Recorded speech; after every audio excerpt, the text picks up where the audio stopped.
We are at AT&T. I'm partying with Cowboys Nation.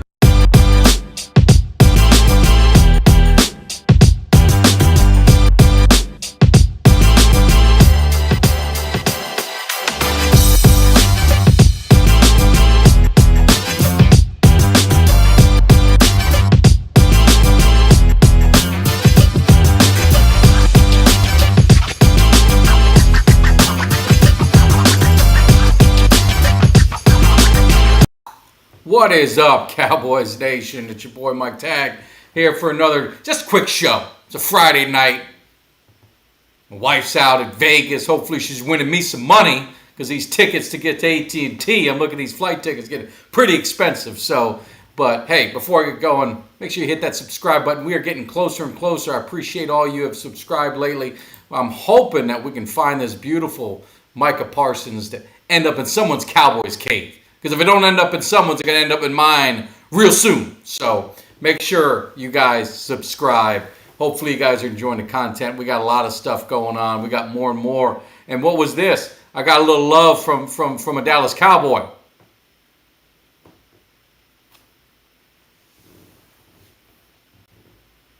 Now, you see, he showed some love, and he had a little. You saw what he did in the preseason game. He actually played pretty well, so hopefully he can keep that up. But he's got some more work to do. But I appreciate the love. So anyway, it is preseason week 2, which all I care about, honestly, is it's 1 week closer to September 11th at AT&T when Tampa Bay comes to town and we handle that business on Sunday night. So I just wanted to give maybe a little preview, what to look for, maybe what you guys' thoughts are. Make sure you comment. Let me know what you're looking for in this preseason game number 2. I know one of the areas that I'd say I'm concerned with, because we're seeing that trend continue from last season, and I touched on it last week on my recap of week 1, is these penalties. We really got to get them under control.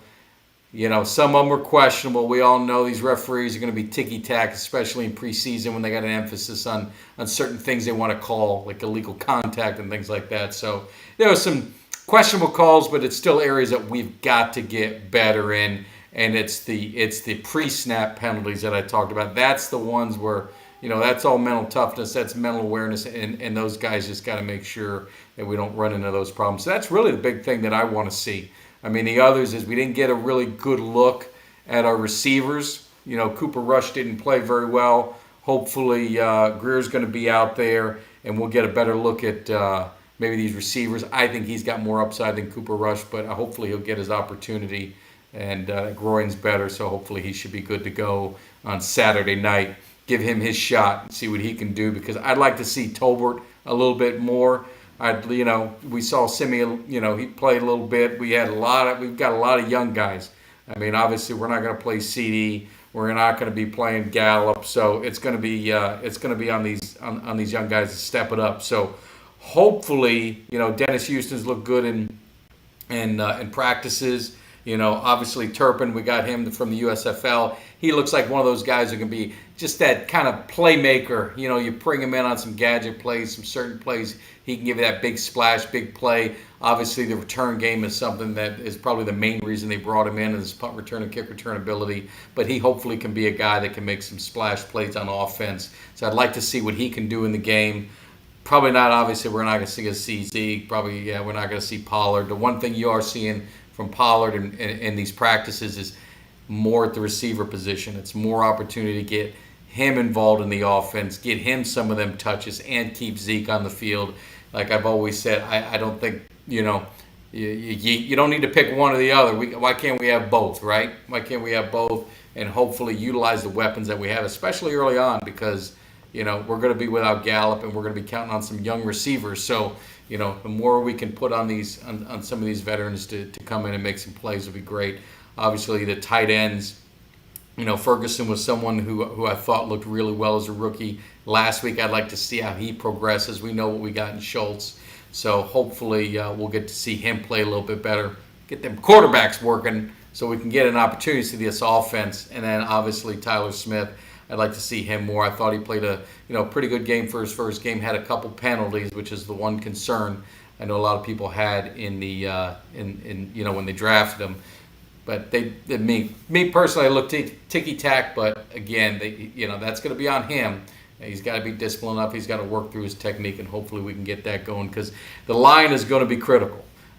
We saw what we got with Ball, not very good. So we better get some depth in that line. I feel comfortable with our starting five, but we all know how that goes. Tyron Smith's he's not playing 17 games. We're gonna have to count on some people for a few games. Hopefully it's not the critical games, but we definitely need to improve on that depth. And if someone doesn't step up soon, they may want to start looking around to see what they can find. So, but flipping it over to the defense.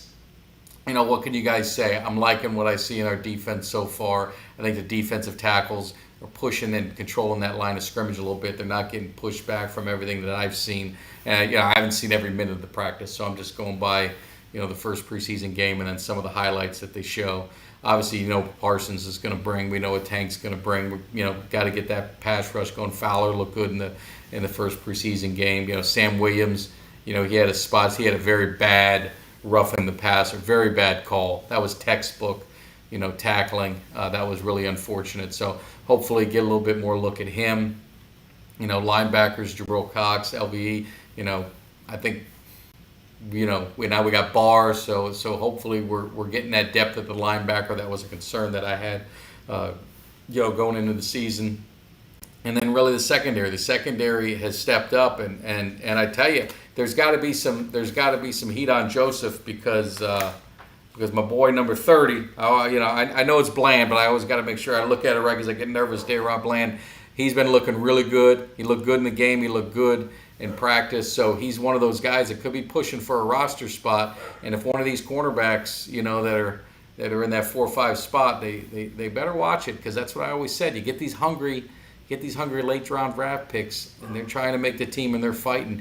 They're going to do what they can, and they always got that chip on the shoulder. That's why I always say you got to let these drafts play out. Undrafted free agents, play out and see what happens. The video that's kind of gone viral. I was sitting there watching it on Shannon and Skip Bayless. We're talking about all these, and then it's all over Twitter. And is the play with Keenan Allen and Diggs, and like my man Iverson said, we're talking about practice. Now, it didn't look really good, but I don't know if they were going full speed. I don't know if they're trying to, if they're in a different coverage, whatever it was. I've never seen Diggs just kind of have his back towards the quarterback the whole time and just kind of stand there at the last minute. So I'm not really going to pay a whole lot of attention to it. I'm not going to be hitting the panic button. I know a lot of people, for some reason, I don't know what it is.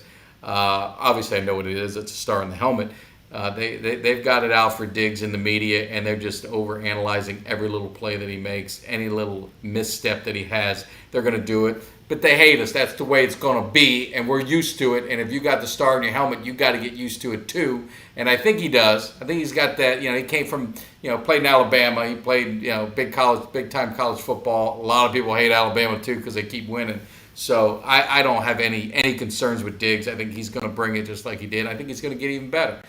He's going to get better each year. He's going to start really hitting his stride in the prime of his career. So, and he's got a lot to prove. He's coming up on a contract. So my boy wants to get paid. So anyway, I'm going to be interested to see what happens. I love watching preseason. Like I said, you get these young guys in there. So make sure you guys you tune in. I'm sure I'll be coming in afterwards because, again, your boy's he's home alone like a dog all weekend until the wife comes back. Kids are out doing whatever they're doing, so it gives me an opportunity to kind of get on here, tell you how I feel about the Cowboys. You guys know I love my boys. I got the hype and the passion for them, so hopefully we just continue to progress because it's getting closer and closer to September 11th.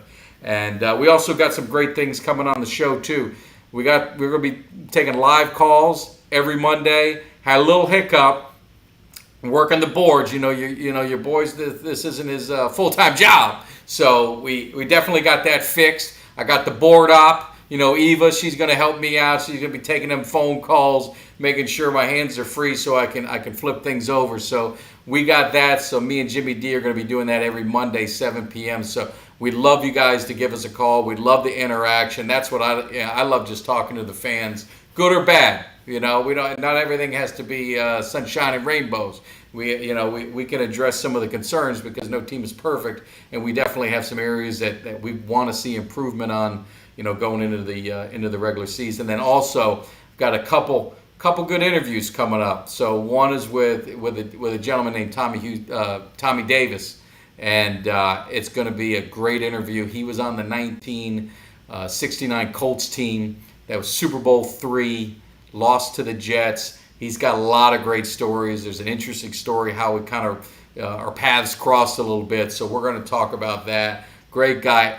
Wonderful stories, Bubba Smith, Joe Namath, all that stuff. So if you love the history of football, you definitely want to check that out. I'll be dropping that sometime next week. And then I gotta, keep my fingers crossed. Everything looks good, but we might get my boy Doug Cosby.